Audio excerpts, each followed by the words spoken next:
Olá, hoje vamos ver Diários de Franz Kafka. É um livro bem interessante. Ele passa por seus sentimentos, suas aflições, suas impressões de mundo enquanto escrevia, enquanto vivia. Dá para notar que o autor ele era bastante recluso e tem umas passagens bem curiosas e até engraçadas.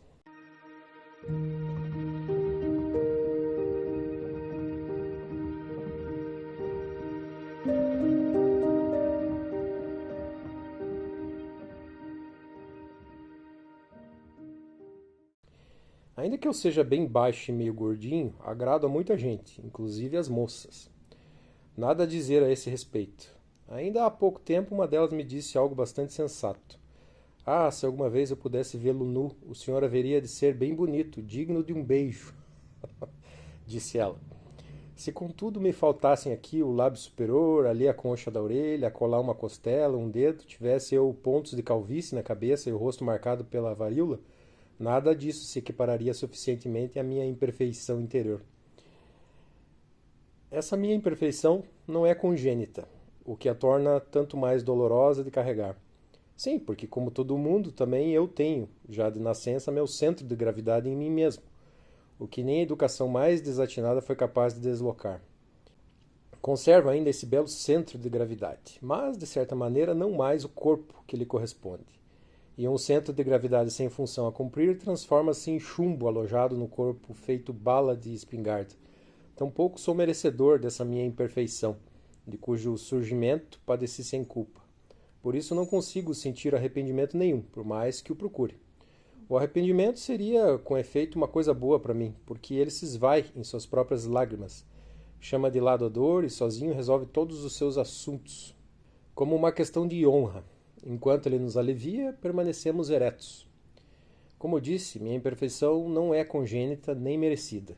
E apesar disso, eu a suporto melhor do que outros, que, empenhando grandemente a imaginação e dotados de recursos apurados, buscam suportar infortúnio bem menor. Uma esposa execrável, por exemplo, uma condição humilde ou um ofício miserável, e não trago de modo algum o rosto negro de desespero, mas antes branco e vermelho. Por fora pareço-me como todo mundo. Tenho pernas, tronco e cabeça. Uso calça, paletó e chapéu. Fui posto devidamente para praticar ginástica e se apesar disso fiquei baixinho e fraco, então foi porque era mesmo inevitável. No mais, sou do agrado de muita gente, mesmo de jovens moças, e as que não gostam de mim acham-me de todo modo suportável. Quando já havia se tornado insuportável, num fim de tarde de novembro, e eu correndo pelo tapete estreito de meu quarto como uma pista de cavalos, tornei a virar assustado a visão da rua iluminada, e nas profundezas do cômodo, no fundo do espelho, encontrei afinal nova meta e gritei, apenas para ouvir o grito ao qual nada responde, mas também nada subtrai a força do gritar, um grito que, portanto, acende sem contrapeso, incapaz de cessar mesmo quando cala, aí então a porta se abriu na parede. Rápida, porque, afinal, rapidez era necessária. Até mesmo os cavalos à frente dos carros, lá embaixo, na rua, alçaram-se como se enlouquecidos por alguma batalha, empinando-se sobre as patas traseiras, as gargantas expostas.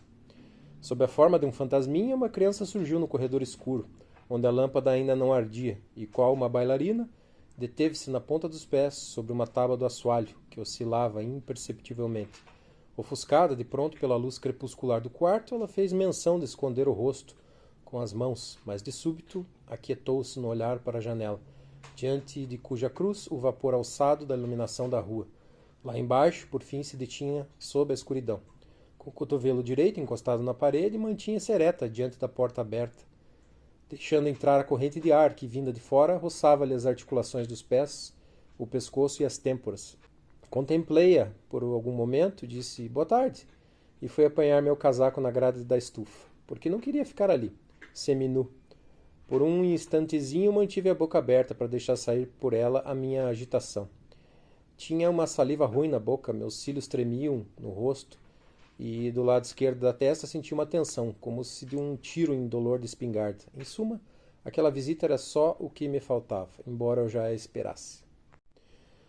Estive sozinho, ainda que não por completo. Por 2 dias e meio já me vejo, se não transformado, de certo a caminho disso. Estar sozinho é algo que tem um poder sobre mim que nunca falha. Meu íntimo se solta, superficialmente por enquanto, e se revela disposto a deixar emergir coisas mais profundas. Alguma ordem começa a se produzir em meu interior, e não há nada de que eu mais necessite, porque a desordem, quando é pequena a capacidade, é o que há de pior. Ao pretender me levantar da cama hoje, simplesmente desmoronei. A razão para tanto é simples: estou trabalhando demais.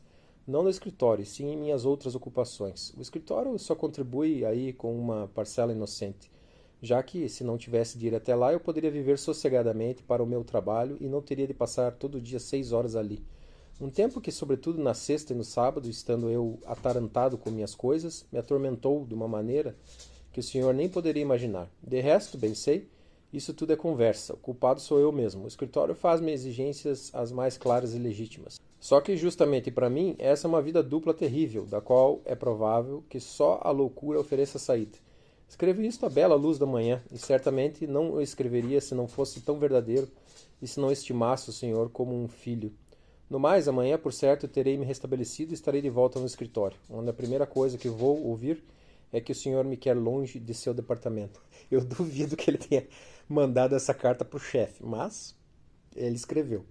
A natureza particular da minha inspiração, munido da qual eu, o mais feliz e o mais infeliz dos homens, vou agora dormir às 2 horas da manhã, e talvez ela permaneça comigo, caso eu consiga ao menos suportar o pensamento, porque trata-se de inspiração maior que todas as anteriores.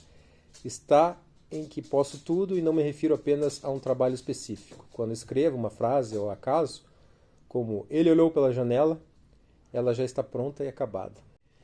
Amanhã viajo para a Itália. Agora à noite o pai, inteiramente tomado de preocupação com a loja e com a enfermidade que tal preocupação provoca, não conseguiu adormecer.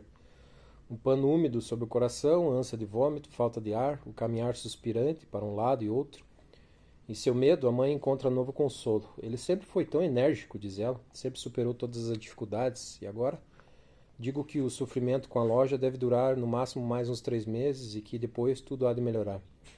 Ele caminha para lá e para cá, suspirando e balançando a cabeça. Está claro que, do ponto de vista dele, não vamos diminuir ou mesmo aliviar nossas preocupações. E tampouco do nosso ponto de vista é assim. Mesmo com nossa maior boa vontade, persiste em nós algo da triste convicção de que lhe cabe prover o sustento da família. Mais tarde pensei comigo. Está lá, deitado ao lado da mãe. Pois que se aconchegue nela, a carne próxima e familiar há de tranquilizá-lo. Com seu constante bocejar ou com seu futucar do nariz, de resto não repulsivo, o pai cria alguma serenidade sobre a sua situação.